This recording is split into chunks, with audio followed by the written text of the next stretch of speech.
Di Rosario has moved ahead of Scaroni and coming up towards the turn to the finish, I think. Yep, so we're not too far away. And Scaroni's pushing strongly, but Di Rosario is going to secure a silver medal here. It'll be her 4th silver at the Paralympics to go with the 2 gold and 2 bronze that she's already got, her 8th medal. And this has been a great effort. De Bruyne's been the star turn across the whole Paralympic athletics program, and Di Rosario has fought off Scaroni here and is able to enjoy the final moments as best you can after winning the gold medal in Tokyo. It'll be an 8th medal for Maddie, who carried the flag at the opening ceremony and has flown the flag here for Australia as she comes down to the finish line to collect her 2nd medal of the Games. So Madison Di Rosario with the silver.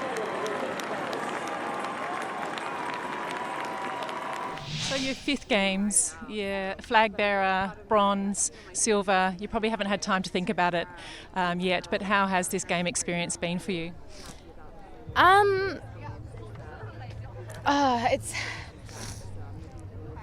It's been a really tough week. I wasn't going to say this in an interview. My dad passed away the day of the opening ceremony, and so this week's been a little bit of a blur. We've just wanted to sort of get to this point. I feel like I should have said this in an interview. I haven't told my performance team yet.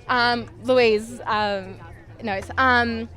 So it's put a lot into perspective. I think going into these games, I think not being able to defend that marathon would have broken me. I think there was so much. There was 3 years that went into that, and I think it really throws things into perspective. I'm so much happier with the silver, and we're heading home tomorrow. I've got to get home to my sisters. I think it's been a tough week for them, and so I think it's been a very different experience to other Paralympics I've done for that reason. My mum's here in Paris with me too, so that's been really, really nice.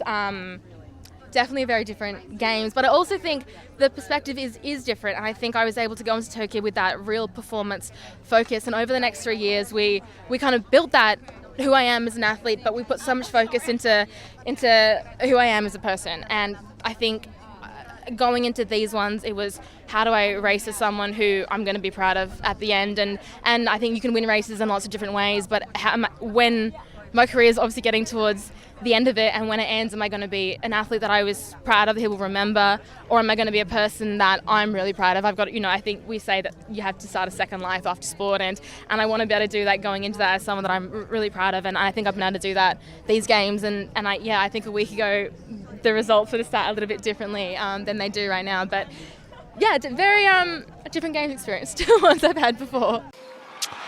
A final. Men's VO3, Aber, Cowan, Pouillet, Epifanov, McGrath, Ayres, Svoboda, Charcuzier. The action is all across the middle, and Epifanov, as perhaps predicted, gets out quicker than Curtis McGrath, but he always makes it up a little bit later in the race. Pouillet going as well, and look at this, Ayres coming through for Great Britain in lane 6. Oh, this will be absolutely sensational. Jack Ayres sprinting with the 4 golds already in the para-canoeing here in Paris 2024. This would be the most extraordinary of them all. It is Ayres coming through here. He's taken down Epifanov, and McGrath off the back over on the far side. Cowan as well going for 3rd place. There's a huge drift across the middle. McGrath is having problems and coming up to the line. Ayres has been taken by Epifanov right at the final.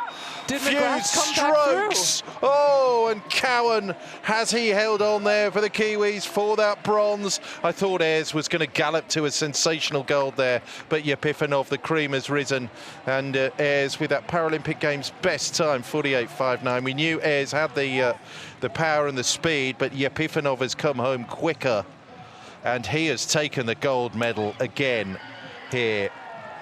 And McGrath off the back struggled, didn't he, with the drift.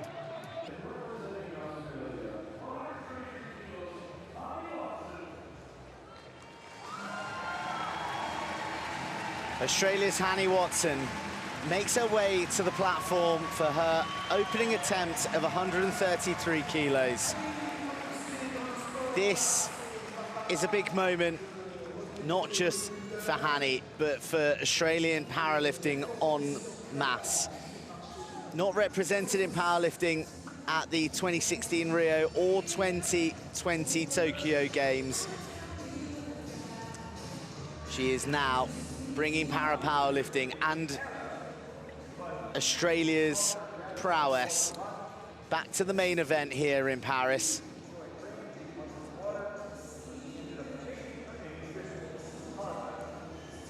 And it is going to be a performance coming with some emotion that is charged and driven by the passing of her mother in 2023. She was and remains a driving force for this athlete.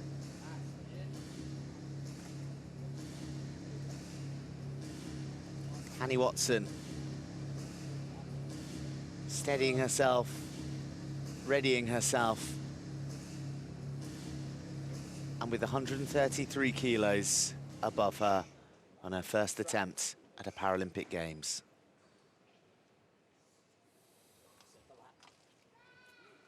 Start. Rack.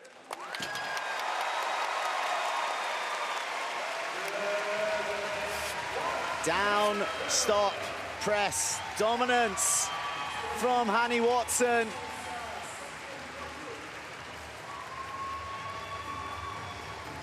You'll see few finer first lifts in a competition, let alone a Paralympic career.